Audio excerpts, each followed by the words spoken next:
میں نے جو آیا کریمہ تلاوت کی ہے سورہ نصر کلام مقدس کی ایک آخری صورتوں میں سے چھوٹی صورت ہے. اس میں اللہ رب العزت نے اپنے محبوب کریم صلی اللہ علیہ وآلہ وسلم پر اپنی جو کرم نوازیوں کی نہایت تھی، انتہا تھی، اس کا اعلان فرمایا، اور ساتھ ہی اپنے محبوب کے دنیا سے پردہ کر جانے کا اعلان فرمایا، اپنے غلاموں سے پردہ کر کے تہہ مزار تشریف لے جانے کا اعلان فرمایا. تو آج کی جمعۃ المبارک کی اس نشست میں ہماری جو گفتگو ہے وہ ہو سکتا ہے کوئی سمجھے کہ اس میں ہمارے لیے کوئی عقیدے کی بات نہیں ہے، یا یہ پتہ نہیں کیسی گفتگو ہے. تو یوں کہہ لیجئے کہ یہ گفتگو خاص دلوں کے لیے ہے. اللہ کرے ہم جتنے بھی ہیں یہاں پہ، اللہ تعالیٰ ہم سب کے دلوں کو مخصوص فرما لے اس موضوع کے لیے، اس گفتگو کے لیے.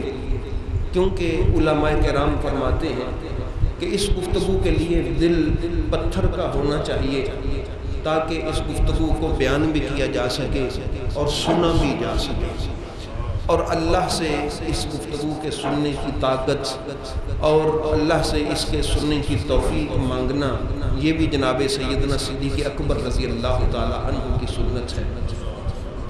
تو برادران اسلام، حضور نبی رحمت علیہ الصلوۃ والسلام کی عمر پاک کے جب 40 برس گزر گئے تو نبی کریم علیہ الصلوۃ والسلام مکہ المکرمہ کی اس پاک وادی میں اللہ کے ایک ہونے کا اعلان فرماتے ہیں، اس کی وحدانیت کا علم بلند کرتے ہیں، اس کی الوہیت و الہیت کا پرچم اور جھنڈا اٹھاتے ہیں، اور سچ سچ بولتے جاتے ہیں، تکلیفیں اٹھاتے جاتے ہیں.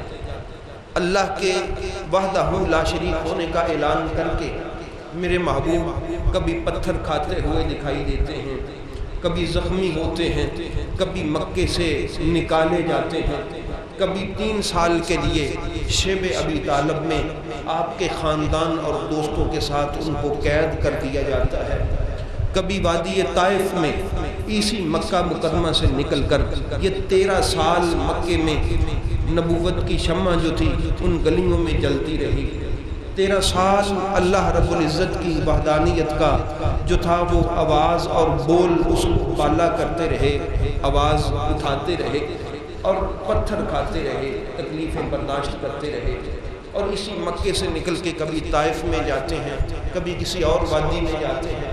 تو آپ سب جانتے ہیں کہ میرے محبوب کریم صلی اللہ علیہ وآلہ وسلم آپ نے اللہ کی وحدانیت کا اعلان کرنے کے لیے کتنی تکلیفیں اٹھائی، اور جو ذمہ داری اللہ نے اپنے محبوب کریم صلی اللہ علیہ وآلہ وسلم کی کندھوں پہ ڈالی تھی، اس کو کس جاں فشانی سے پورا کیا جا رہا ہے. کوئی کسر نہیں اٹھا رکھی جا رہی، نہ دن دیکھتے ہیں نہ رات دیکھتے ہیں، اور ہر وقت اللہ کا عطا کردہ پیغام 13 سال مکے کی گلیوں میں دیتے ہی چلے جاتے ہیں. کبھی خود تکلیف اٹھاتے ہیں، کبھی اپنے پیاروں کو 2 ٹکڑے ہوتا ہوا دیکھتے ہیں، کبھی کسی کو آگ کے انگاروں پہ گرتا ہوا دیکھ کے دل آنکھ خون کے آنسو ہوتے روتے ہمیں دکھائی دیتے ہیں. اور پھر 13 سال کے بعد میرے آقا کریم صلی اللہ علیہ وآلہ وسلم مکہ مکرمہ کی اس وادی کو چھوڑ کر مدینہ طیبہ کی طرف رخت سفر باندھتے ہیں. گویا یوں کہہ لیجئے کہ 13 سال بعد ساری کائنات کا نصیب مدینے کو نصیب ہونے والا ہے.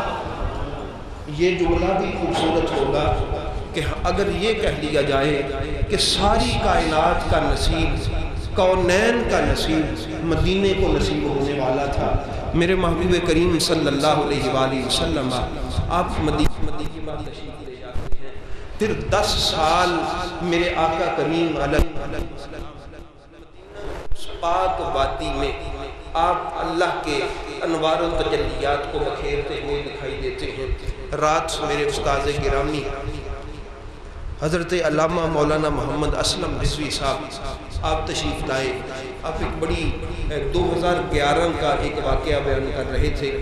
انڈیا کی ایک سائنسدان عورت وہ چاند پہ جاتی ہے اور چاند پہ جا کے مختلف سیاروں اور ستاروں کی تصویریں بناتی ہے، اور اس کے بعد جب وہ واپس آتی ہے تو پوری دنیا کا میڈیا وہ اس کی طرف متوجہ ہے. اب وہ آ کے جب میڈیا پہ بولنا چاہتی ہے، سارے آگے آگے بڑھتے ہیں کہ ہم اس کی آواز ریکارڈ کریں، ہم اس کی یہ ویڈیو جو ہے ہم ریکارڈ کریں تاکہ یہ بتائے کہ میں چاند پہ گئی تھی تو میں کیا دیکھ کے آئی ہوں. اس نے کہا کہ لوگوں، میں چاند پہ گئی، میں نے زمین کی طرف ٹیلی اسکوپ سے دیکھا، پوری زمین ظلمت کدہ تھی، پوری زمین جو تھی وہ اندھیرا تھا، صرف 2 مقام زمین پہ چمکتے دکھائی دے رہے تھے. اس نے کہا میں بڑی حیران میں ہوئی کہ میں دیکھوں یہ 2 مقام کون سے ہیں. وہ 2 مقام کون سے تھے؟ کہتی میں نے جب اس کا نقشہ نکالا، ٹیلی اسکوپ سے دیکھا، ایک مقام کا نام مکہ تھا، دوسرے کا نام مدینہ تھا. ساری زمین اندھیر نگری بنی ہوئی تھی، صرف 2 مقام زمین پہ چمکتے ہوئے دکھائی دے رہے تھے، وہ مکہ تھا یا مدینہ تھا.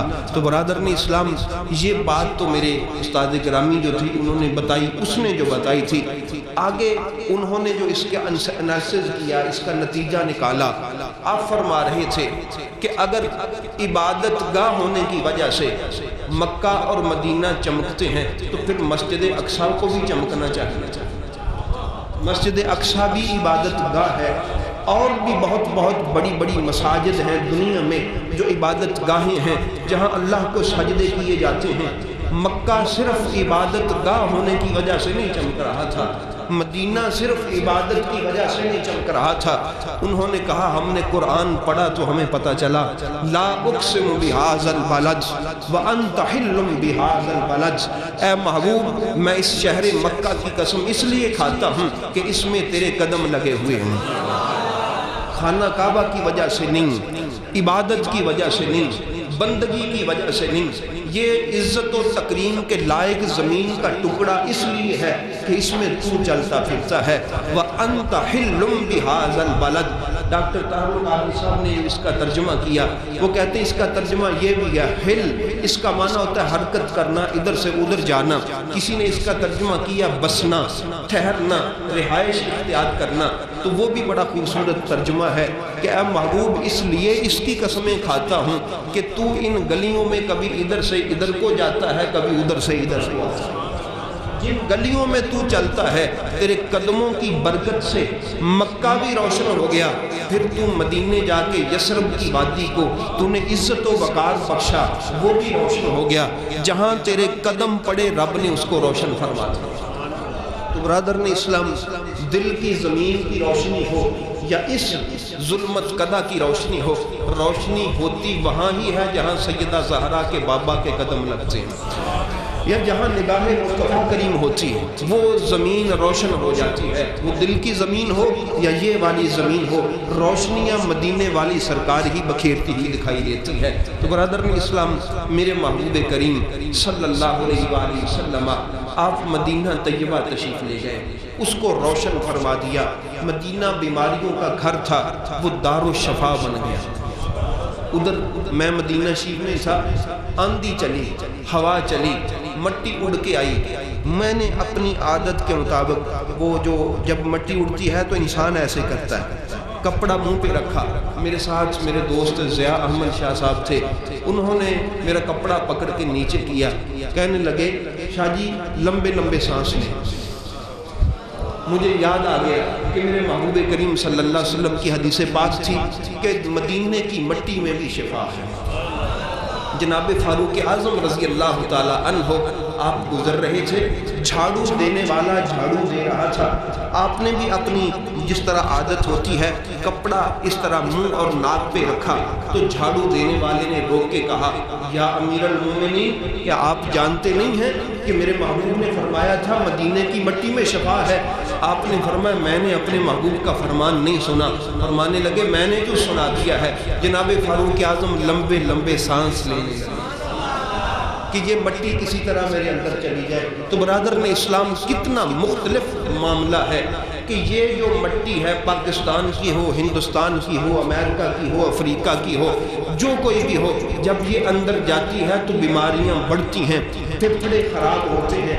مگر میرے سونے کے قدموں کی برکت کو بھی میں سلام کرتا ہوں۔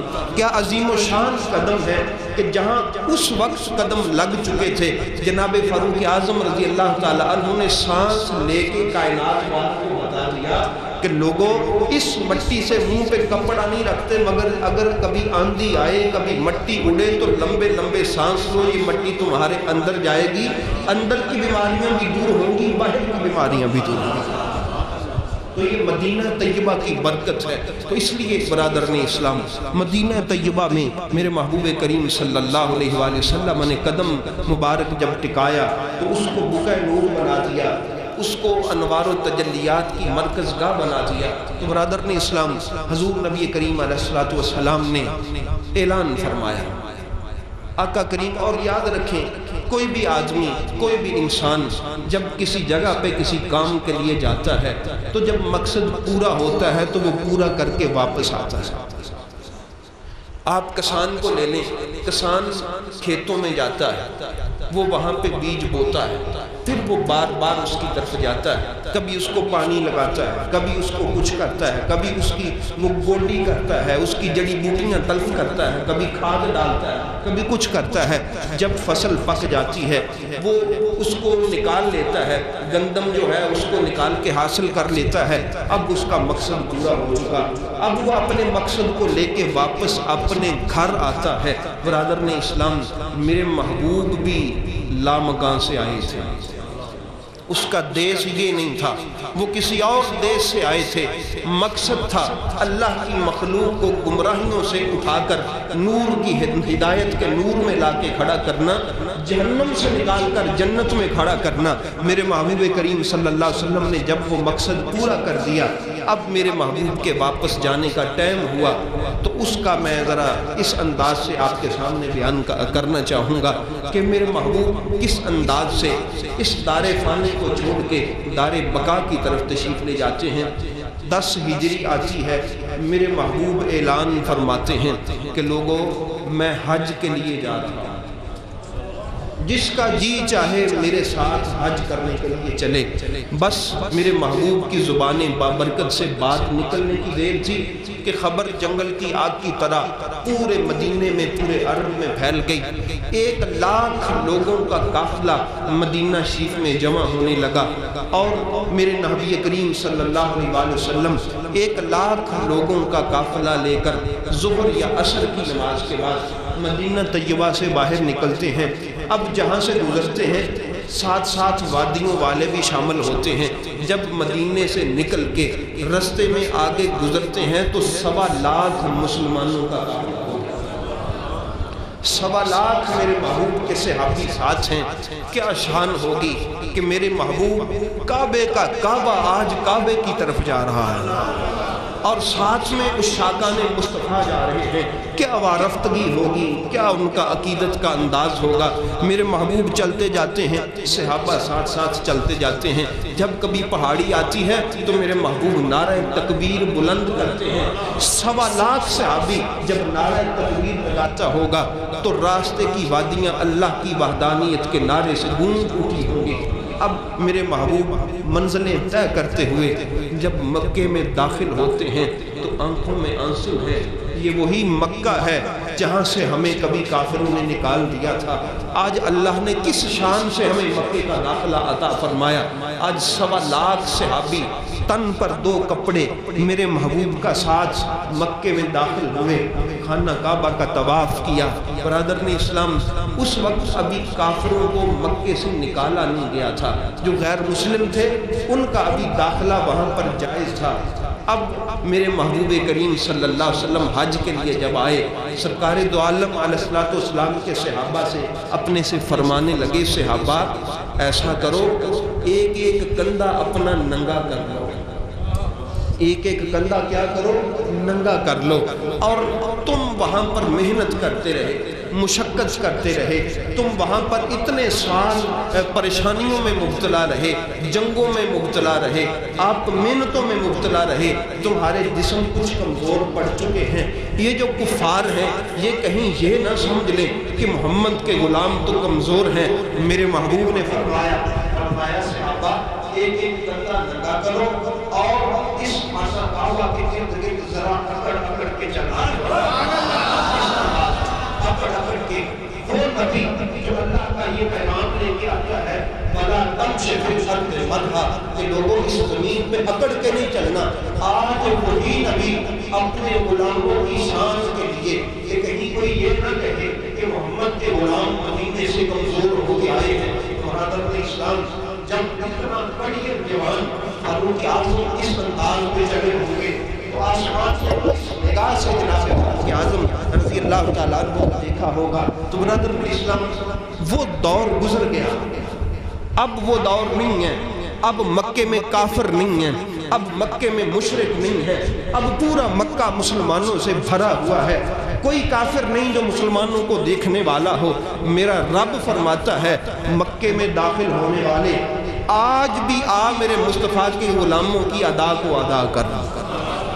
آج بھی تو اپنا دایاں کندھا ننگا کر طواف کرتے وقت، آج بھی پہلے 3 پھیروں میں ذرا تھوڑا سا اکڑ اکڑ کے چل، تاکہ تجھے پتہ چلے کہ میں یہ جو عبادت تو میری عبادت جس کو سمجھتا ہے، میں تیری اس عبادت میں محمد کے غلاموں کی ادا کو تلاش کرتا ہوں، اس میں بھی ان کی ادا کو تلاش کرتا ہوں۔ تو برادران اسلام، میرے محبوب کریم صلی اللہ علیہ وسلم نے طواف مکمل کیا، صفا مروہ پہ گئے، عمرہ مکمل کیا، حج کے لیے نکل پڑے۔ اب میدان منا میں پہنچے۔ میدان منا میں سرکار نے اپنی اونٹنی منگوائی، قصوہ اونٹنی پہ سوار ہوئے۔ سوار ہونے کے بعد سرکار نے وہ خطبہ دیا جو آج کفار کی جو بنیادیں ہلا دینے والا ہے، جو انسانی حقوق کی تنظیمیں، نام نہاد تنظیمیں کہتی ہیں کہ مسلمان حقوق نہیں جانتے۔ میرے محبوب کریم کے اس خطبے کو پڑھیں تو پتہ چلے۔ سرکار نے تاریخی جملے کہے۔ سرکار نے فرمایا لوگوں سنو، کسی عربی کو کسی اجمی پہ فضیلت نہیں ہے، کسی گورے کو کسی کاڑے پہ فضیلت نہیں ہے، کسی عربی کو کسی اجمی پہ فضیلت نہیں ہے۔ اللہ کی پاک بارگاہ میں سب برابر ہیں، کوئی عربی ہو یا اجمی ہو، کوئی کسی پہ فضیلت رکھنے والا نہیں ہے۔ میرے محبوب کریم صلی اللہ علیہ وسلم نے فرمایا سنو، غلاموں کا خیال کرو، اپنی لونڈیوں کا خیال کرو، اپنی بیویوں کا خیال کرو۔ فرمایا جو خود کھاتے ہو انہیں کھلاؤ، جہاں خود بیٹھتے ہو انہیں بٹھاؤ، جو خود استعمال کرتے ہو انہیں استعمال کرواؤ۔ میرے محبوب کریم انسانی حقوق بتائے جا رہے ہیں یہاں پر۔ آقا کریم علیہ الصلوۃ والسلام بتاتے گئے، صحابہ کو سکھاتے گئے، صحابہ سنتے ہیں، اور سرکار 2 باتیں کرنے کے بعد پوچھتے ہیں میں نے اپنا فرض پورا کر دیا؟ صحابی کہتے ہیں یا رسول اللہ پورا کر دیا۔ اللہ پاک کے محبوب پھر فرشتوں سے پوچھتے ہیں اے آسمان والوں فرشتوں، میں نے اپنا فرض پورا کر دیا؟ اب کسی کو تو نہیں آواز آتی تھی، ادھر سے آواز آتی تھی سونیا تو نے اپنا فرض پورا کر دیا۔ پھر میرے محبوب اللہ سے پوچھتے ہیں کہ مولا تو بھی گواہ ہو جا، میں نے اپنا فرض پورا کر دیا، تو نے جس کام کے لیے بھیجا تھا میں نے اپنا وہ کام آج مکمل کر دیا۔ محبوب کریم علیہ الصلوۃ والسلام پھر 2 باتیں بتاتے ہیں، پھر پوچھتے ہیں میری بات سمجھ آ گئی؟ جی حضور آ گئی۔ میرا فرض پورا ہو گیا؟ جی حضور ہو گیا۔ میرا فرض پورا ہو گیا؟ جی ہو گیا۔ یا اللہ تو بھی گواہ ہو جا میرا فرض پورا ہو گیا۔ ہر 2 باتوں کے بعد اللہ تعالیٰ کو گواہ بناتے ہیں، فرشتوں کو گواہ بناتے ہیں، اپنے غلاموں کو گواہ بناتے ہیں۔ برادران اسلام، میرے محبوب کریم علیہ الصلوۃ والسلام دوران گفتگو فرما دیتے ہیں لوگوں آج یہ میرا آخری حج ہے، اس کے بعد مکے میں تم سے میری ملاقات نہیں ہوگی۔ اب لوگوں نے سمجھا شاید مدینے میں ملاقات ہوگی، یہاں تشریف نہیں لائیں گے، مگر کچھ سمجھنے والے سمجھ گئے کہ میرے محبوب آج جانے کا اشارہ پردہ کرنے کا اشارہ فرما رہے ہیں۔ دل دہل گئے، دل پریشان ہو گئے، طبیعتیں ٹوٹ گئی۔ میرے محبوب کریم صلی اللہ علیہ وسلم نے خطبہ دیا، پھر سرکار نے فرمایا آؤ ذرا قربانی کریں۔ اب قربانی کا وقت آتا ہے۔ میرے محبوب نے چھڑا یا نیزہ ہاتھ میں پکڑا ہوا ہے، اونٹ لائے گئے، اونٹ لائے گئے، 100 اونٹ لائن میں کھڑا کیا گیا۔ مولا علی عرض کرتے سونیا تو نازنین ہے، تیرے ہاتھ نازک ہیں، یہ ذبح کرنا بڑا مشکل عمل ہوتا ہے، جانور بڑا طاقتور ہوتا ہے، محبوب آپ ہمیں حکم فرمائیں، آپ خود یہ ذبح کرنے والا کام نہ کریں۔ میرے محبوب فرماتے ہیں علی مجھے پہلے باری لینے دیں، اگر تھک گیا تو میں ضرور کہوں گا۔ میرے محبوب کریم صلی اللہ علیہ وسلم نے چھرا پکڑا ہوا ہے، میرے محبوب کھڑے ہیں، برادران اسلام عجیب منظر ہے۔ میرے آقا فرماتے ہیں جانور کو چھری نہ دکھاؤ، میرے آقا فرماتے ہیں جانور کے سامنے چھری تیز نہ کرو، میرے آقا فرماتے ہیں قربانی کے وقت جانور کو پانی پلا کے لے کے آؤ، مگر یہاں عجیب منظر ہے، 5 یا 10 اونٹ جب پھیر کے میرے محبوب کے پاس لائے جاتے ہیں، اونٹ ایک دوسرے کو سر مار مار کے کہتے ہیں پیچھے ہٹ، مجھے سر مار مار کے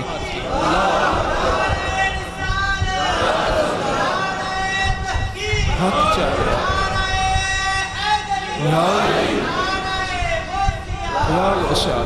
سر مار مار سے کہتے ہیں پیچھے ہٹ، مجھے آگے جانے دے۔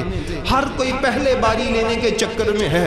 صحابہ بڑے حیران ہیں، بڑے پریشان ہیں کہ زندگی کی جیت میں تو ہر کوئی نمبر لیتا ہوا دکھائی دیتا ہے کہ کوئی ہیلا ہو میری زندگی بچ جائے، لیکن آج موت کے لیے نمبر لینے والے ہم نے پہلی بار دیکھے ہیں کہ مرنے کے لیے بھی نمبر لینے کے لیے تڑپتے ہیں، ایک دوسرے کو مارتے ہیں اور آہ آہ کر کے میرے محبوب کے قدموں میں گرتے ہیں، میرے محبوب چھری چلاتے ہیں۔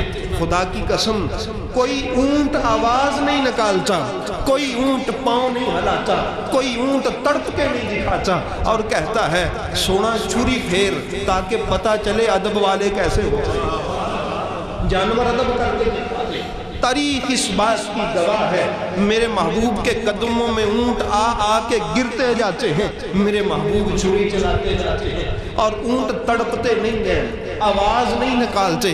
لوگوں کو بتایا جا رہا ہے لوگوں اگر تم نے ادب مصطفیٰ کو سمجھنا ہے تو یہ اپنے اندر یہ بات یقین سے جان لو کہ ہم جانور ہو کے جب گلا کٹتا ہے تو آواز نہیں نکالتے، تم تو انسان ہو، ہم سے ذرا سبقت میں رہنا۔ اگر جانور آواز نہیں نکالتا تو تم ذرا دیکھنا کہ تم جانوروں سے افضل ہو۔ ہم تڑپتے نہیں ہیں کہ اس پاک بارگاہ میں اس طرح تڑپا نہیں جاتا، ہم ہاتھ پاؤں نہیں مارتے، اس پاک بارگاہ کی بے ادبی ہوتی ہے۔ 63 اونٹ میرے محبوب نے اپنے ہاتھوں سے ذبح کیے۔ مشقت کیا تھی؟ جان دینے والے تو خود بڑھ بڑھ کے جانتے ہیں، بلکہ مجھے اپنے ایک علامہ صاحب کی بات خوبصورت یہاں پہ لگی، وہ کہنے لگے 63 اونٹ نہیں تھے لین میں کھڑے، 63 عاشق کھڑے تھے جو کٹ مرنے کو تیار تھے، 63 عاشق کھڑے تھے۔ میرے محبوب کریم صلی اللہ علیہ وسلم نے جب 63 ہوئے چھری رکھی، جب 63 پہ چھری رکھی نا، صدیق اکبر کا دل پھر کانپ گیا، صدیق اکبر کا دل پھر کانپ گیا کہ یہ کیا ماجرا ہوا، 63 کا 64 کیوں نہیں ہوا؟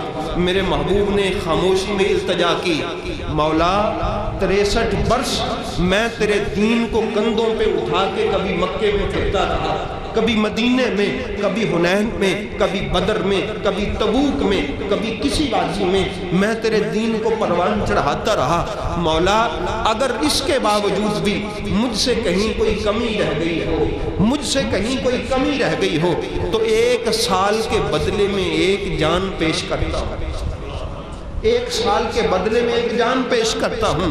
اسی لیے آج اگر کسی سے عمرے یا حج میں کوئی کمی رہ جائے تو 1 دم دیا جاتا ہے، 1 جان دی جاتی ہے، یہ بھی میرے مصطفیٰ کریم صلی اللہ علیہ وسلم کی سنت ہے۔ برادران اسلام پھر آگے سے آواز آتی ہے کہ سونا محبوب تو کیوں خون بہاتا ہے، تو کیوں پریشان ہوتا ہے؟ تیری تو شان یہ ہے لِيَغْفِرَ لَكَ اللَّهُ مَا تَقَدَّمَ مِن ذَنبِكَ وَمَا تَأَخَّرَ، کہ محبوب تیری ہی وجہ سے تو ہم نے آدم کو معاف کیا تھا، تیری وجہ سے ہم بعد والوں کو تو ایسے کیوں کہتا ہے؟ تو برادران اسلام پھر اب سوال پیدا ہوتا تھا کہ 37 اونٹ باقی بچے، اب یہ 5-5 صحابہ میں تقسیم کیے جائیں یا 10-10 صحابہ میں تقسیم کیے جائیں کہ 5 تم کر لو 5 تم کر لو؟ برادر نے اسلام میرے محبوب نے چھری نیچے رکھی، نظر اٹھائی، سرکار نے فرمایا این حیدر، علی کہاں ہے؟ اب 1.25 لاکھ کا مجمع ہے، 1.25 لاکھ کا، 1.25 لاکھ نعرہ حیدری، سمجھ آئی؟ آپ سنتے ہیں نا ہمارے ہاں کہا جاتا ہے یہ نعرہ بھی جائز نہیں ہے، 1.25 لاکھ کا مجمع ہے، وہاں پہ حیدر کا نام بلند ہوتا ہے، 5 نعرے 5 تنی، 1.25 لاکھ نعرہ حیدری۔ تو برادر اسلام 1.25 لاکھ صحابہ موجود ہیں، میرے محبوب فرماتے ہیں علی کہاں ہے؟ مولا علی آتے ہیں، فرماتے ہیں علی یہ لے پکڑ چھری اور باقیوں پہ تو چلاتے ہیں۔ اب وہاں بھی ذوق و شوق جانوروں کا وہی ہے، آگے بڑھ بڑھ کے علی کے ہاتھوں پہ قربان ہونے کے لیے آتے ہیں۔ تو برادر نے اسلام اب باری آئی، عمرہ حج مکمل ہوا، اب سرکار دو عالم علیہ الصلوۃ والسلام نے ایک حجام کو بلایا، فرمایا میرا اشترا لے اور بال یا کینچی جو بھی تھا اس کو لے اور اس دائیں طرف سے میرے بال اتار۔ اب سرکار نے ان سے کہا کہ دیکھ میرا کوئی بال نیچے نہ گرے۔ انہوں نے کہا کہ یا رسول اللہ یہاں تو سب کے بال نیچے گرتے ہیں۔ سرکار نے فرمایا میرا نہ گرے، دھیان کرنا، میرا کوئی بال نیچے نہ گرے۔ یہ بال کوئی عام بال ہے، یہ وہ ہے جس کو رب کہتا ہے واللیل، محبوب مجھے تیری زلفوں کی قسم ہے۔ یہ وہ بال ہیں جن کی رب قسمیں یاد فرماتا ہے۔ اب دائیں طرف سے بال اتار لیے، سارے ہاتھوں میں ہیں، میرے محبوب فرماتے ہیں اب اٹھ، بائیں طرف کے رہنے دے، یہ ایک ایک بال ایک ایک فقیر میں تقسیم کرتا ہے۔ ہر کوئی آگے بڑھتا ہے، میرے محبوب بال تقسیم فرما رہے ہیں۔ لوگوں کیوں تقسیم فرما رہے ہیں؟ وجہ کیا ہے؟ میرے محبوب عقیدہ دینا چاہتے ہیں کہ لوگوں یہ کہتے نا اللہ کے علاوہ کوئی چیز فائدہ مند نہیں ہوتی، صرف اللہ تعالیٰ۔ برادر اسلام میرے محبوب عقیدہ دینا چاہتے ہیں رب جس کو عزت دے دے اس کے سل سے اترا ہوا بال بھی فائدہ مند ہوتا ہے۔ اگر فائدہ مند نہ ہوتا تو میرے محبوب تقسیم کیوں کرواتے؟ یہ حدیث صحیح نہ ہو تو میں ذمہ دار ہوں۔ بخاری اور مسلم کی حدیث ہے، دیگر بہت ساری کتب میں حدیث ہے، جناب سیدنا ابو طلحہ جناب انس کے والد گرامی مائی پاک سیدہ ام سلیم کے خامد محترم ایک سائیڈ پہ کھڑے ہیں کہ مانگنے والے زیادہ ہیں، اتنے لوگوں کی مانگنے والوں میں بھیڑ ہے، رحمت کی خیرات تقسیم ہو رہی ہے، آگے نہیں آئے، پیچھے کھڑے ہیں۔ اب ان کی بیوی نے بھی کہا تھا، ام سلیم نے کہا تھا اے میرے خامد محترم میں نے زندگی میں آپ سے کوئی ڈیمانڈ نہیں کی، میں نے زندگی میں آپ سے کوئی تحفہ نہیں مانگا، میں نے زندگی میں آپ سے کسی چیز کا سوال نہیں کیا، آپ حج کرنے جا رہے ہیں نا، میری ایک ڈیمانڈ ہے، میری ایک طلب ہے، میں ایک تحفہ لینا چاہتی ہوں، جب آپ واپس آئیں میں تسبیح نہیں مانگتی، مصلی نہیں مانگتی، میں کوئی اور چیز نہیں مانگتی، اگر تو آیا اور میرے نبی کا بال نہ لے کے آیا، میرے نبی بال اتروائیں گے، ایسا کرنا جب وہ واپس آئے تو میرے نبی کا بال لے کے آنا، اگر نہ لے کے آیا تو شاید پھر میرے گھر میں بھی نہ آنا، تیرے پاس آنے کے لیے ایک بال کا ہونا ضروری ہے جو میرے لیے تحفہ ہوگا۔ برادر نے اسلام جس کی بیوی نے کہا تھا وہ پیچھے کھڑا تھا، اب پریشان تھا کہ بھیڑ بڑی ہے، رش بڑا ہے، میں بال کیسے لوں؟ میرے نبی نے حجام کو، نائی کو پھر بلایا، سرکار نے فرمایا اب اس طرف سے اتارے، اب اس طرف کے اتارے، سرکار نے فرمایا بلاؤ ابو طلحہ کو۔ میں کیسے کہوں کہ وہ دلوں کی نہیں جانتا؟ ابو طلحہ سائڈ پہ کھڑے پریشان ہیں کہ بھیڑ بڑی ہے، میں کیا کروں؟ سرکار نے فرمایا کیا ہوا؟ تو نہیں آتا تو میں بلا لیتا۔ سرکار نے فرمایا یہ لے، تو بال لے لے، تو بھی رکھ لے، اپنی بیوی کے لیے بھی لے جا۔ اب ادھر جناب سیدنا خالد بن ولید رضی اللہ تعالیٰ عنہ جو اتنی بابرکت شخصیت ہیں کہ ان کو زمانہ جانتا ہے کہ خالد جدھر تلوار اٹھاتا ہے پھر فتح کا جھنڈا ہی گاڑتا ہے، وہ دور سے آتے ہوئے کہتے ہیں بابا میں بھی فقیر ہوں، میں بھی خیرات کا طلبگار ہوں، ایک بال اپنے نبی کا مجھے بھی عطا کر دیا جائے۔ برادران اسلام، آج شرک کی رٹ لگانے والوں کو کہ ہر چیز اللہ کے علاوہ کوئی چیز نفع نہیں دیتی، صحابہ کو توحید کس نے سکھائی تھی؟ وہ بتاتے ہیں ایک بال مجھے بھی دے دے، ٹوپی میں سلوا لیتے ہیں اور لوگوں میں اعلان کرتے پھرتے ہیں، لوگوں جب سے میرے سر پہ میرے نبی کے بال کا سایہ ہے مجھے کبھی کسی نے ہرایا نہیں۔ یہ عقیدہ دیتے ہیں، حالانکہ ان کو بھی پتہ ہے فتح میرا خدا دیتا ہے، ان کو بھی پتہ ہے عزتیں میرا خدا دیتا ہے، ان کو بھی پتہ ہے عزت و کامرانی کامیابی میرا خدا دیتا ہے، مگر لوگوں کو بتاتے ہیں دیتا وہی ہے، عطا وہی کرتا ہے، لیکن مجھے تو میرے نبی کے بال کا صدقہ عطا ہوتا ہے۔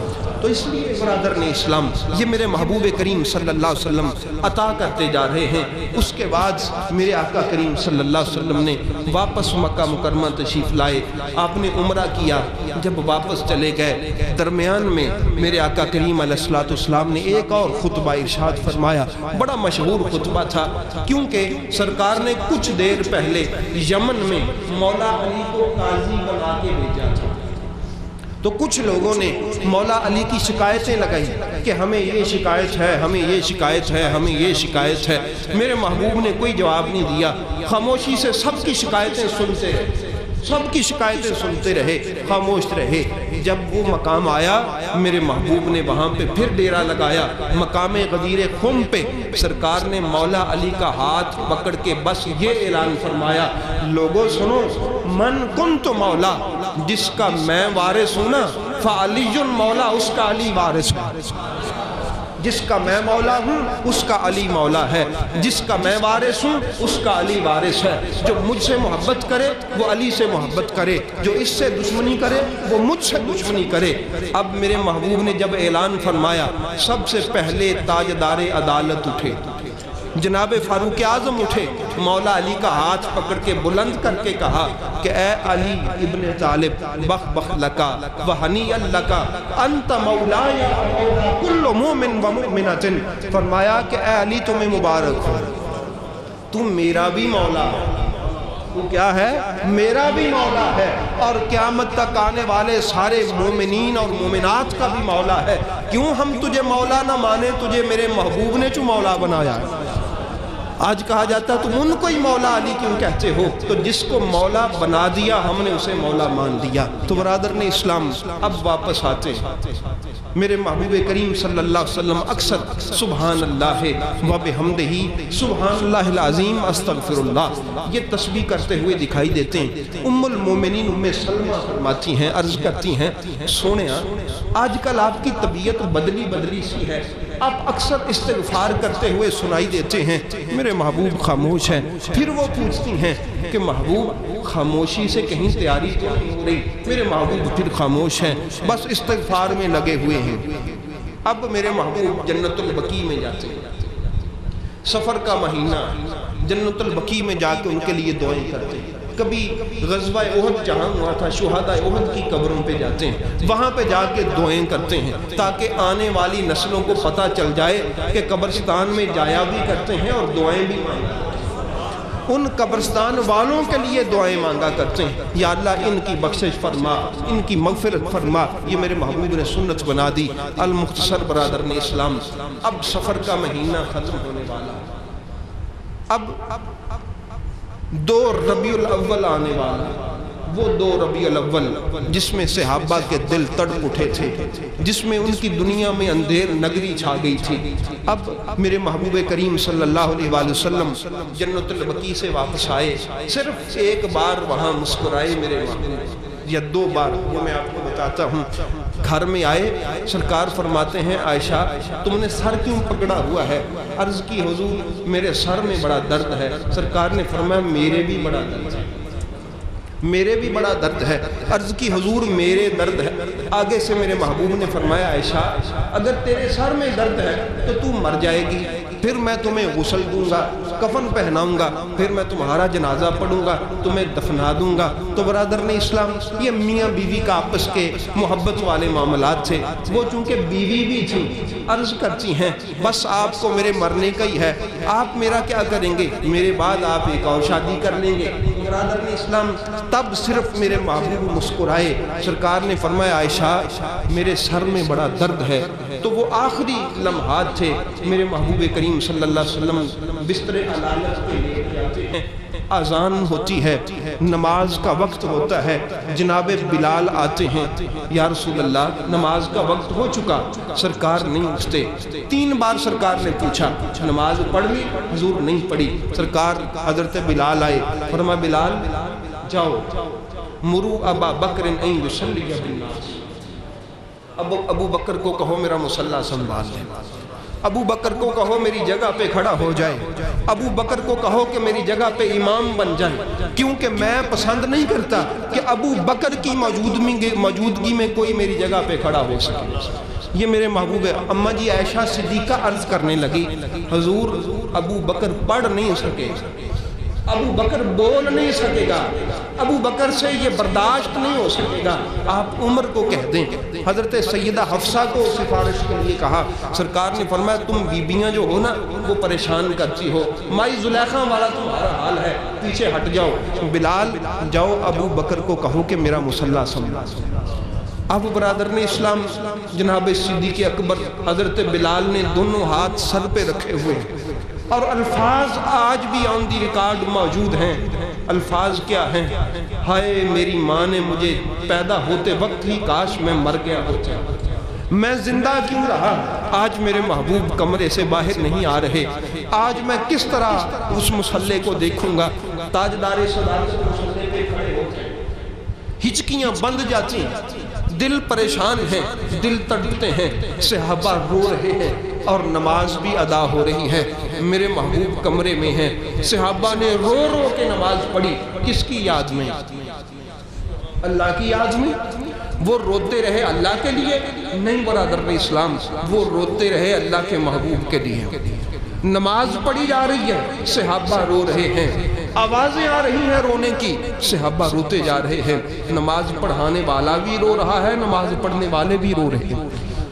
تو بتا دیا کہ مصطفیٰ کی یاد میں نماز میں رونا بھی آ جائے تو صحابیوں والی نماز ہوتی ہے۔ کون سی نماز ہوتی ہے؟ صحابیوں والی نماز ہوتی ہے۔ صحابہ روتے جا رہے ہیں۔ اب پھر اذان کا ٹائم ہوا، فرمایا بلال اذان پڑھ۔ اب حضرت بلال کے دل پہ قیامت ٹوٹی ہوئی، اشہد ان محمد رسول اللہ کہا نہیں جا رہا کیونکہ سونا نظر نہیں آ رہا۔ اب پھر صحابہ کی چیخیں نکل گئی، اذان ہو چکی، نماز نہیں ہو رہی، جناب صدیق اکبر بھی دھاڑے مار رہے ہیں، سارے فتنے مقتدی بھی دھاڑے مار رہے ہیں۔ میرے محبوب نے مولا علی سے فرمایا، حضرت عباس سے فرمایا کہ ان کو کہو نماز پڑھو۔ نماز کی نیت باندھ لی گئی، صحابہ نماز میں کھڑے ہو گئے، لیکن چیخیں کم نہ ہوئی، آوازیں کم نہ ہوئی، دھاڑیں کم نہ ہوئی۔ میرے محبوب نے پوچھا وجہ کیا ہے؟ حضور وجہ یہی ہے کہ آپ نظر نہیں آ رہے۔ یارو صحابہ سے کوئی پوچھے تم نے نماز ہی پڑھنی تھی تم پڑھ لیتے، نماز تو خدا کی ہوتی ہے، نماز پڑھانے کے لیے وہ آیا تھا، پڑھ لیتے۔ انہوں نے بتا دیا وہ کوئی اور امام ہوں گے کہ جو چلا جائے تو امام بدل لیا جاتا ہے، یہ وہ امام نہیں ہے، یہ وہ امام ہے جس کے بغیر ہمارا چارہ کار ہی کوئی نہیں۔ اب صحابہ روتے، میرے محبوب کریم صلی اللہ علیہ وسلم کو پکڑا ہوا ہے، دوران نماز پچھلی صف میں آتے ہیں، اگلی میں صدیق اکبر رضی اللہ تعالیٰ عنہ کے ساتھ بیٹھ جاتے ہیں۔ اب نماز ایک ہے، امام دو، یہ وحد نماز تھی کہ نماز ایک ہے، امام کتنے ہیں؟ دو ہیں۔ اس کی ونڈ کی محدثین نے، محدثین کہتے ہیں کہ نبی پاک بھی نماز پڑھ رہے تھے، جناب صدیق اکبر بھی نماز پڑھ رہے تھے، صحابی باقی بھی نماز پڑھ رہے تھے۔ ترتیب کچھ یوں تھی کہ جناب صدیق اکبر کی امامت میرے محبوب کروا رہے تھے اور وہ صحابیوں کی امامت کروا رہے تھے۔ اللہ کے محبوب نے فرمایا میں اس کا امام ہوں، یہ تمہارا امام ہے۔ اب سلام پھیرا، نماز مکمل ہو گئی۔ کبھی آپ نے دیکھا کسی نماز میں 2 امام بھی ہوتے ہیں؟ کسی نماز میں 2 امام بھی ہوتے نہیں نہ ہوتے برادران اسلام، مگر اس نماز میں 2 امام تھے، ایک کھڑا تھا ایک بیٹھا تھا۔ میرے محبوب نے 2 امام کر کے ایک ہی نماز میں بتا دیا، لوگوں نماز بھی ایک ہے اور امام بھی ایک ہے۔ کوئی ابو بکر کو مجھ سے جدا نہ سمجھے، میری امامت ابو بکر کی امامت ہے، ابو بکر کی امامت میری امامت ہے، یہ بتا دیا میرے محبوب نے ساتھ بیٹھ کے۔ اب میرے محبوب کمرے میں چلے گئے، اب نہیں آئے۔ پھر 17 نمازیں گزر گئی، پھر سوموار کا دن آیا، آخری جب نماز تھی، اب حضرت بلال نے کہا ہائے میں برباد ہو گیا، اب میں بچنے والا نہیں ہوں۔ صحابیوں کی دھاڑیں جناب اور مہاجرین انصار جو ہیں وہ جس طرح کوئی یتیم بچہ ہوتا ہے، اماں جی ایسا کہ حجرے کے باہر کبھی ادھر کو جاتے ہیں کبھی ادھر کو جاتے ہیں، روتے ہیں۔ میرے محبوب کے اندر آنے کی اجازت نہیں ملتی، میرے محبوب پوچھتے ہیں یہ باہر کون روتا پھرتا ہے؟ عرض کی کہ حضور مدینے کے انصاری روتے ہیں۔ سرکار نے فرمایا بلاؤ، بلایا گیا، ہاتھ جوڑ کے کھڑے ہو گئے، سونے ہمیں کس کے سہارے چھوڑ کے جا رہا ہے؟ ہمارا ہاتھ تو کسی کے ہاتھ میں دے جا، آج تو ہمیں چھوڑ کے نہ جا۔ میرے محبوب کریم صلی اللہ علیہ وسلم سب کو پھر بلا لیتے ہیں، سرکار باہر فرماتے ہیں میں یہ مسجد میں لے جاؤں، مسجد میں لے گئے۔ میرے محبوب فرماتے ہیں صحابہ مدینے والوں سے محبت کرنا، انہوں نے تمہیں اپنے کاروبار میں سے حصہ دیا، انہوں نے تمہیں اپنی بیٹیاں دی، انہوں نے تمہیں بیویاں دی، انہوں نے تمہارے لیے کھیتی باڑیاں دی، انہوں نے جنگیں لڑی، انہوں نے بڑی جانساری سے کام دیا۔ انصار میرے مہاجر صحابہ سے محبت کرنا، انہوں نے میری خاطر اور میرے خدا کی خاطر اپنے چھوٹے چھوٹے بچوں کو چھوڑا، انہوں نے مکہ کی وادی کو چھوڑا، کسی نے اپنی ماں کو چھوڑا، کسی نے بہن بھائی کو چھوڑا، کسی نے بیویوں کو چھوڑا، انہوں نے بڑی قربانیاں دی ہیں۔ ان سے محبت کرنا، لوگوں اپنے بچوں سے محبت کرنا، لوگوں میری اولاد سے محبت کرنا۔ برادر اسلام، اب یہ خطبہ دینے کے بعد میرے محبوب کمرے میں چلے گئے، جناب جبریل امین آتے ہیں، یا رسول اللہ، اللہ پاک پوچھتے ہیں کیا حال؟ سرکار فرماتے ہیں آجد مکروبا یا جبریل، جبریل مجھے بڑی تکلیف ہے۔ اب ملا سمجھتا ہے کہ پتہ نہیں کون سی تکلیف تھی، میں نے سنا وہ کہتا ہے نبی کو غشیاں آتی تھی۔ برادران اسلام، نبی کو ایک ہی تکلیف تھی، میری امت بچ جائے، میری امت بچ جائے، میری امت جنت میں چلی جائے، میری امت اللہ کے غضب سے بچ جائے۔ اب میرے محبوب کا پیغام اوپر دے دیا جاتا ہے کہ سونا رب تیرا نبی کہتا ہے مجھے بڑی تکلیف ہے۔ آگے سے بھی آواز آتی ہوگی اے محبوب ہم تیری تکلیفیں ہٹا دیں۔ اب بظاہر تکلیف ہٹانی ہوتی تو درد ہٹ جاتا، یہ کون سی تکلیف تھی؟ جبریل پھر پوچھنے آتا ہے، سونا رسول، اللہ پاک پوچھتے ہیں تیرا کیا حال ہے؟ کیف حالک یا رسول اللہ، اے محبوب تیرا حال کیا ہے؟ اللہ پاک کے محبوب پوچھتے ہیں جبریل میرا رب مجھ سے کیوں پوچھتا ہے تیرا کیا حال ہے؟ سنیے، جبریل سے سوال کرتا میرا رب مجھ سے کیوں پوچھتا ہے کیا محمد عربی تیرا کیا حال ہے؟ جبریل کہتے ہیں اکرام لکا و تعظیم لکا یا رسول اللہ، سونیا لوگوں میں بتانے کے لیے کہ رب بھی اللہ کے نبی کا اکرام اور اس کی تعظیم کرتا ہے۔ اکرام لکا و تعظیم لکا یا رسول اللہ۔ تو برادران اسلام، جناب سرکار دو عالم علیہ السلام لیٹے ہوئے، حضرت جبریل آتے ہیں، دستک ہوتی، کون؟ فرمایا اسماعیل نام کا ایک فرشتہ آیا ہے، 1,00,000 فرشتوں کو ساتھ لایا ہے۔ سرکار پوچھتے ہیں صرف 1,00,000 ہی آیا ہے؟ عرض کی حضور نہیں، ہر ایک کے ساتھ 1,00,000 آیا۔ یہ کیوں آئے ہیں؟ سونے یہ تیری نوکری کے لیے آئے ہیں، یہ تیرے در پہ سلامی کے لیے آئے ہیں، یہ تجھے سلام عرض کرنے کے لیے آئے ہیں۔ اب باتیں جاری ہیں، حضرت جبریل امین سے سرکار پوچھتے ہیں جبریل کیا خیال ہے تیرا؟ میں نے تو ادھر کو پسند کر دیا ہے۔ حضرت جبریل عرض کرتے ہیں وَلَلْآخِرَةُ خَيْرٌ لَكَ مِنَ الْأُولَى، سونے وہ والا جہان اس سے بڑا بہتر ہے۔ آپ ادھر تشریف لے چلیے۔ تو برادران اسلام بس پھر اچانک دستک ہوئی، فرشتے دائیں بائیں ہو گئے، فرشتوں نے جگہ چھوڑ دی، فرشتے پیچھے چلے گئے، دروازہ کھولا تو سیدہ کائنات تشریف لے کے آ گئی۔ مولا علی کا گود ہے یا سیدہ اماں جی عائشہ صدیقہ کی گود ہے، اور نبی پاک صلی اللہ علیہ وسلم نے سر رکھا ہوا ہے۔ سیدہ عائشہ آئی، میرے محبوب نے اپنے سینے پہ سر رکھ لیا۔ اماں جی سیدہ فاطمہ زہرا سلام اللہ تعالیٰ علیہ آئی، سرکار کی لخت جگر آئیں، فرشتے دائیں بائیں ہو گئے، سرکار نے اپنے سینے پہ سر رکھ کے کان میں کچھ کہا، سیدہ کائنات بے قرار ہو کے رونے لگی، سرکار نے پھر کان میں کچھ کہا، پھر مسکرانے لگی۔ اماں جی عائشہ صدیقہ نے پوچھا کہ اے فاطمہ بی بی پہلے کیا کہا تھا؟ کہا تھا پہلے یہ کہا تھا بیٹی میں تمہیں چھوڑ کے جا رہا ہوں، مجھ سے یہ برداشت نہیں ہوا، میں رو پڑی۔ پھر میری جب تڑپ دیکھی تو میرے محبوب نے مجھ سے کہا کان کر، میرے کان میں بتایا فکر نہ کر، سب سے پہلے تو میرے پاس آ جائے۔ شاید یہی وجہ تھی کہ سیدی مرشدی حضور مفسر قرآن پیر محمد جسٹس پیر محمد کرم شاہ صاحب رحمۃ اللہ تعالیٰ علیہ جب کبھی بھی مدینہ طیبہ جاتے تو جنت البقیع میں سیدہ کائنات کی قبر پہ تشریف نہیں لے جاتے تھے، بلکہ میرے نبی کی پاک بارگاہ میں آتے پہلے سیدہ کائنات کو وہیں پہ سلام کرتے۔ اسی پوچھنے والے نے پوچھا کہ اے پیر صاحب سیدہ کائنات کا مزار تو جنت البقیع میں ہے، آپ یہاں پہ ان کو سلام عرض کرتے ہیں؟ فرماتے ہیں سیدہ بڑی عظیم ہستی ہیں، اور جنت البقیع میں پتہ نہیں کیسے کیسے لوگ قبروں پہ چڑھے پھرتے ہیں، میرے رب کو ان کی تعظیم اس قدر پسند ہے کہ اللہ نے سیدہ کو اپنے محبوب کے رحمتوں کے پردے میں یہیں پہ رکھا۔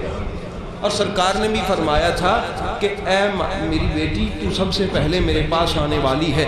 برادران اسلام المختصر حضرت اسرائیل علیہ السلام آ گئے، روح کو اللہ کی پاک بارگاہ میں پیش کر دیا گیا۔ اب صحابہ کی حالت غیر ہو گئی، جناب فاروق اعظم رضی اللہ تعالیٰ عنہ نے تلوار نکال لی، کبھی اس بازار میں جاتے ہیں کبھی اس بازار میں جاتے ہیں کہ لوگوں جس نے کہا نا کہ میرا نبی فوت ہو گیا ہے، عمر اس کا سر تن سے جدا کر دے، عمر اس کا خون پی جائے گا، عمر اس کو مار ڈالے گا۔ کوئی کہیں پہ ہے، حضرت عثمان غنی کو سکتہ ہو گیا، مولا علی ایک نکٹ پہ لگے خاموشی سے رو رہے ہیں، سیدہ کائنات بے ہوش ہیں، حسنین کریمین اپنے اماں کے قدموں میں تڑپ رہے ہیں، امہات المومنین کی حالت غیر ہے، جناب بلال اپنے سر میں مٹی ڈال رہے ہیں، کوئی کچھ کر رہا ہے، کوئی رو رہا ہے، کسی نے سر پکڑا ہوا ہے۔ حضرت حسان بن ثابت جو ہمیشہ میرے محبوب کی تعریف کیا کرتے تھے، ہاتھ بلند کر کے کہہ رہے ہیں لوگوں کہیں سے زہر لاؤ میری آنکھوں میں ڈال دو، مجھے اب زندہ رہنے کا شوق نہیں، مجھے کسی کو دیکھنے کا شوق نہیں۔ حضرت عبداللہ نامی صحابی اللہ کی پاک بارگاہ میں التجا کرتے ہیں اپنی آنکھوں پہ ہاتھ رکھ کے کہ مولا مجھ سے اب میری آنکھیں واپس لے لے، تیرے نبی سے سونا کوئی ہو تو میں اسے دیکھوں، میں یہ آنکھیں رکھنا ہی نہیں چاہتا۔ کوئی کچھ کہہ رہا ہے، جناب صدیق اکبر آتے ہیں، میرے محبوب کے چہرہ اقدس سے کپڑا ہٹاتے ہیں، بوسہ دیتے ہیں اور آواز نکالتے ہیں سونیا تیرا آنا بھی پاک تھا، تیرا جانا بھی پاک ہے۔ پھر دل غیر ہوتا ہے اور زبان سے نکلتا ہے واہ نبی جا ہو، واہ نبی جا، اے اللہ کے نبی کیا کر دیا ہے۔ پھر سوچا کہ اگر میں نے بھی ایسا کیا تو امت کا کیا بنے گا۔ پھر واپس پلٹے، سرکار کے قدموں کو چوما اور دعا مانگی یا اللہ مجھے توفیق دے، یا اللہ مجھے قوت دے۔ پھر آگے تھوڑا سا گئے، زبان سے نکلا واہ نبی جا ہو، اے اللہ کے نبی کیا کر گئے ہو۔ پھر واپس پلٹے کہ اے صدیق تو حوصلے میں رہ، اگر تو نے بھی حوصلہ چھوڑ دیا تو بنے گا کیا۔ برادران اسلام حضرت صدیق اکبر تیسری مرتبہ واپس آئے، قدموں کو چوما، اللہ سے مدد مانگی اور باہر جا کے اعلان کیا لوگوں اللہ کے نبی پہلے بھی آئے تھے چلے گئے، قد خلت من قبلہ الرسل، یہ بھی اللہ کے نبی تھے یہ بھی چلے گئے، یہ خدا نہیں تھے یہ اللہ کے نبی تھے۔ اگر تم ان کی پوجا کرتے تھے تو پھر تمہیں جو ہے یہ غلط ہے، یہ باطل ہے، اگر خدا کی پوجا کرتے ہو تو وہ حی قیوم ہے۔ اب حضرت فاروق اعظم کو ہوش آیا، برادران اسلام جب میں نے ان کے وہ جملے پڑھے تو طبیعت لرز گئی، آئے میرے محبوب کے حجرے میں، تلوار چھوٹ گئی، حجرے میں آئے، کپڑا میرے محبوب کے چہرے سے ہٹا کے عرض کرنے لگے، سونے لوگ کہتے ہیں عمر پاگل ہو گیا، لوگ کہتے ہیں عمر دیوانہ ہو گیا، لوگ کہتے ہیں عمر کو ہوش نہیں ہے، یا رسول اللہ مجھے آپ بتائیں تو صحیح کہ آپ کے لیے جب ہم نے ممبر بنوایا تھا، جب آپ ممبر پہ بیٹھے تھے، وہ کھجور کا تنا جس سے آپ ٹیک لگا کے کبھی تقریر کیا کرتے تھے، ایک لمحے کی جدائی برداشت نہیں کر سکا تھا، تڑپ رہا تھا، رو رہا تھا۔ سونے ہم پتھر تو نہیں ہیں، ہم ستون تو نہیں ہیں، ہم درخت تو نہیں ہیں، ہمارے سینے میں دل ہے، عمر کیسے نہ روئے، عمر کیسے نہ واقعہ کرے، ہم ان پتھروں سے اور ان ستونوں سے گئے گزرے تو نہیں ہیں۔ برادر نے اسلام، حضرت عمر فاروق کی حالت، حضرت بلال بے ہوش، سیدہ کائنات بے ہوش، میرے محبوب کو قبر میں اتار دیا گیا۔ اب نکلنے لگے تو میرے محبوب کے ہونٹ ہل رہے تھے، صحابی نے کان لگا کے سنا تو آواز آ رہی تھی، اللہم رب حب لی امتی، مالک میری امت کی بخشش فرما دے، میری امت کی بخشش فرما دے۔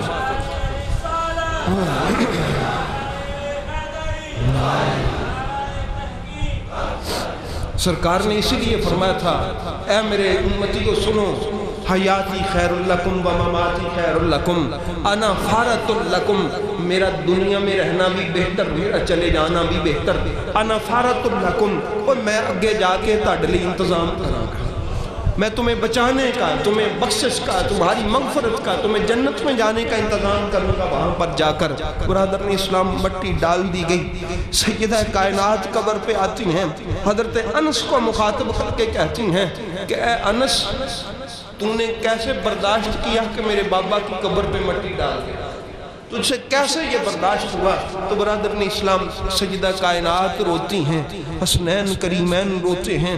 اب عجیب واقعہ یہ ہوا کہ حضرت عثمان غنی بیٹھے تھے، حضرت عمر فاروق ہے، جا کے کہا یا عثمان السلام علیکہ، حضرت عثمان خاموش ہے، حضرت عمر فاروق نے پھر کہا یا عثمان السلام علیکہ، حضرت عثمان پھر خاموش ہے، پھر 3 بار جب کہا جواب نہیں آیا تو حضرت عمر حضرت ابو بکر کے پاس جاتے ہیں، رو پڑتے ہیں، وہ کہتے ہیں ابو بکر سونے نے مکھ کیا چھپایا، اب تو اپنے بھی جواب دینے سے چلے گئے، میں نے عثمان کو 3 بار سلام کہا، وہ مجھے جواب نہیں دیتا۔ حضرت ابو بکر آئے، پکڑ کے ہلا کے پوچھا عثمان تجھے عمر نے سلام کہا، تو نے جواب نہیں دیا۔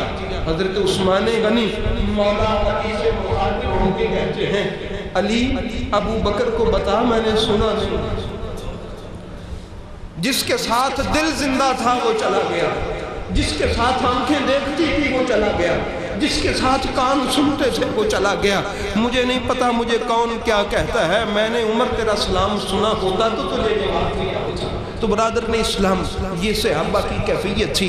جناب فاروق اعظم رضی اللہ تعالیٰ عنہ چند دنوں کے بعد بیٹھے ہیں، کھانا کھانے لگے اور لقمہ ہاتھ میں ہے، لقمہ ہاتھ سے گر پڑا، ہاتھ یہاں کا یہیں رک گیا، آنکھوں سے آنسو آنے لگے، ہاتھ پہ کپ کپی تاری ہے، اور عرض کرتے ہیں کہ اے عرشوں پہ پھرنے والے، تو کتنا عظیم تھا کہ ہم جیسے فرشیوں کے ساتھ بیٹھا کھانے کھاتا رہا اور تو ہم پر کرم فرماتا رہا۔ تو برادر نے اسلام، میرے محبوب کریم صلی اللہ علیہ وسلم نے آخری خطبہ جو ارشاد فرمایا تھا اس میں کہہ دیا تھا کہ میری امت میرے بعد شرک نہیں کرے گی، مدینے میں شرک نہیں ہوگا، مدینے میں توحید رہے گی۔ اس لیے برادر نے اسلام، کوئی جالیوں کو چومے، کوئی جیسے بھی کھڑا ہو، مدینہ مدینہ ہی ہے۔ اللہ رب العزت کی پاک بارگاہ میں دعا ہے کہ مالک ہمیں اپنے محبوب کی عطا کردہ تعلیم پر عمل پیرا رہنے کی توفیق عطا فرمائے اور غم مصطفیٰ دے، ہمیں اپنے محبوب کی محبت کا غم نصیب فرمائے۔ یار زندہ صحبت باقی وما علیہ الا البلاغ المبین۔